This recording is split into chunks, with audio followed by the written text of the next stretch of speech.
We have cut the carrots into pieces.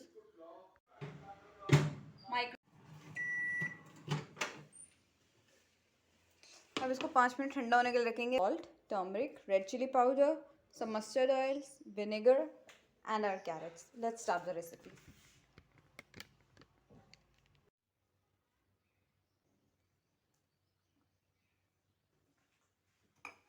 Toss. Now add some oil so that it gets submerged into it. Mix. Now we're gonna add some white vinegar for the sourness and the flavor. 1 to 2 tablespoons is enough. Again, mix. And our achar is ready to eat after half an hour. Thank you.